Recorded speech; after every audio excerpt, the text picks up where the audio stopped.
Assalamualaikum warahmatullahi wabarakatuh. Perkenalkan, nama saya Abila Lestari Kasih dengan NIM 24081110048 akan melakukan review materi pertama hingga ketiga mata kuliah evaluasi pembelajaran IPA yang diampu oleh Ibu Herlina Mulyastuti SPD MPD.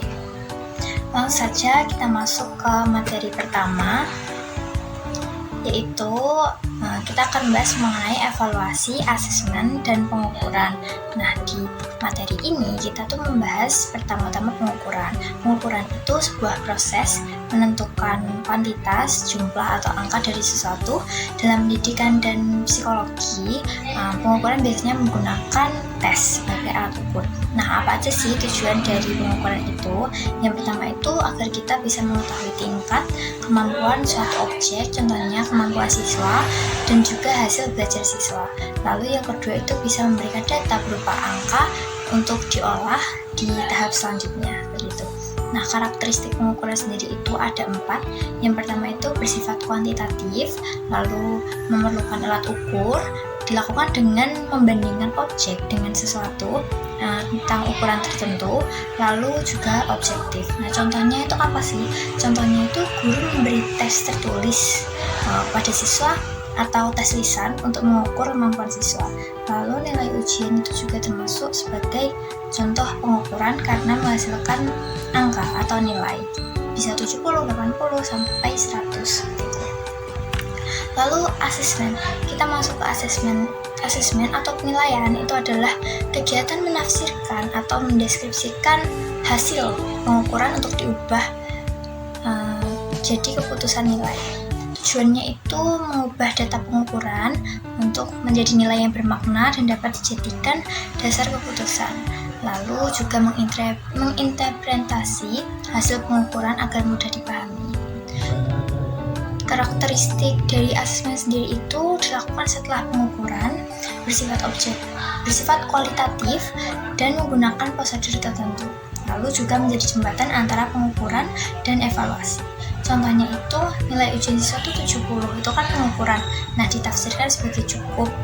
Siswa yang skornya 85 ditafsirkan baik. Nah, itu termasuk sebuah asesmen. Kita lanjut ke evaluasi. Nah, evaluasi sendiri itu merupakan proses menilai segala sesuatu di bidang pendidikan, termasuk efektivitas sebuah strategi pembelajaran. Tujuannya itu yang pertama menilai efektivitas, manfaat, dan pencapaian tujuan suatu program atau kemampuan siswa. Juga mengevaluasi efisiensi pelaksanaan serta menjadi dasar perbaikan dan pengambilan keputusan berikutnya. Karakteristiknya itu ada 5. Yang pertama itu dilakukan dengan cara sistematis, fokus pada nilai atau manfaat, mengecek ketercapaian, kebermanfaatan, dan efisiensi. Lalu hasilnya itu dipakai untuk mengambil sebuah keputusan. Dalam pendidikan itu menilai aspek pengetahuan, sikap, dan keterampilan itu termasuk dalam evaluasi. Contohnya itu seperti ini. Guru memberi ujian akhir semester. Nah, itu termasuk pengukuran dan penilaian ditafsirkan kan. Lalu guru memutuskan apakah siswa itu perlu bantuan tambahan. Nah, itu termasuk sebuah evaluasi seperti itu. Lalu di materi kedua kita masuk lebih dalam terkait evaluasi. Yang pertama kita bahas tentang tujuan evaluasi. Jadi tujuan evaluasi itu umumnya tadi sudah saya jelaskan secara singkat ya. Nah, kita dapat simpulkan bahwa evaluasi itu bertujuan untuk menilai keberhasilan siswa dalam mengikuti sebuah program. Ada juga tujuan utamanya, yaitu keeping track, menelusuri proses belajar, checking up, mengecek capaian dan kekurangan, finding out, mendeteksi kelemahan dan kesalahan, lalu ada summing up, menyimpulkan penguasaan siswa. Ada juga tujuan khususnya itu banyak, ada berapa? Di sini nanti bisa dibaca. Nah, itu saya akan bacakan sedikit. Itu ada memotivasi siswa meningkatkan prestasi dan juga mengidentifikasi faktor keberhasilan atau kegagalan. Nah, fungsi evaluasi sendiri itu ada banyak ya. Menurut Thorndike dan Agen, itu yang pertama pengajaran, menentukan apa yang perlu diajarkan, hasil belajar, mengukur tingkat penguasaan siswa, lalu ada diagnostik, mengidentifikasi kelemahan atau bidang yang belum dikuasai, menempatkan siswa sesuai kemampuan dan karakteristik. Lalu ada selektif, bimbingan dan konseling, kurikulum, pengukuran keberhasilan, formatif, motivasi, dan akuntabilitas. Lanjut ke manfaat evaluasi. Jadi manfaatnya itu ada dua, yaitu manfaat umum dan juga manfaat khusus. Nah, manfaat umumnya itu untuk memahami kondisi pembelajaran, mendukung pengambilan keputusan, dan juga meningkatkan kualitas mengajar. Lalu untuk manfaat khususnya itu dibagi kepada semua pihak. Yang pertama itu peserta didik. Nah, peserta didik itu bisa mengetahui pengetahuan mereka. Lalu untuk guru itu bisa mengetahui pengetahuan siswa. Sekolah itu juga bisa mendapatkan manfaat, yaitu bisa digunakan sebagai dasar penyusunan program. Lalu untuk orang tua bisa mengetahui kemampuan anak. Yang selanjutnya itu adalah prinsip evaluasi.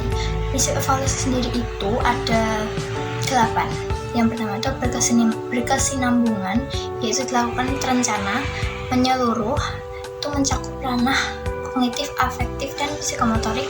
Lalu juga ada objektif dan adil, artinya tuh bebas bias, tidak dipengaruhi subjektivitas, lalu menggunakan kriteria berdasarkan standar patokan, lalu memberi manfaat, yaitu hasil evaluasi memberi manfaat nyata, dan berorientasi kompetensi, valid dan terbuka, juga akuntabel.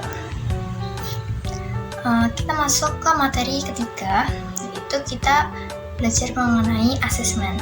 Yang pertama, asesmen itu terbagi menjadi 3, asesmen as learning, asesmen for learning, dan asesmen of learning. Asesmen as learning sendiri itu siswa ikut aktif menilai dirinya sendiri. Jadi asesmen ini tuh juga bagian dari proses belajar. Contohnya tuh siswa membuat jurnal refleksi atau saling memberi feedback waktu diskusi antar siswa. Yang kedua, asesmen for learning. Ini asesmen formatif yang dipakai selama belajar, dilakukan di tengah-tengah pembelajaran. Lalu asesmen of learning itu lebih ke asesmen sumatif, yaitu biasanya di akhir pembelajaran seperti ujian akhir semester dan ujian nasional.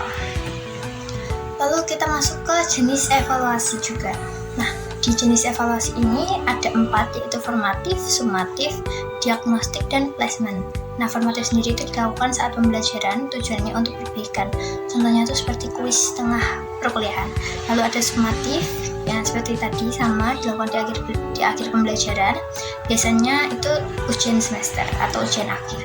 Lalu untuk diagnostik itu untuk tahu kelemahan siswa.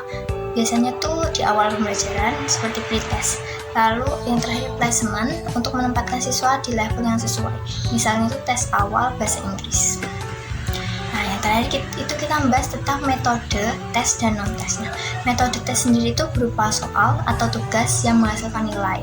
Biasanya itu dipakai untuk mendiagnosa, evaluasi, bimbingan, sampai administrasi sekolah. Sementara non-tes sendiri itu lebih ke pengamatan dan penilaian langsung. Contohnya observasi, wawancara, kuesioner, portofolio, skala sikap, sampai jurnal refleksi mahasiswa. Nah, baik, begitu saja review materi 1-3 mata kuliah evaluasi pembelajaran IPA pada video ini. Semoga review materi yang saya buat ini bisa bermanfaat bagi yang mendengarkan. Terima kasih. Wassalamualaikum warahmatullahi wabarakatuh.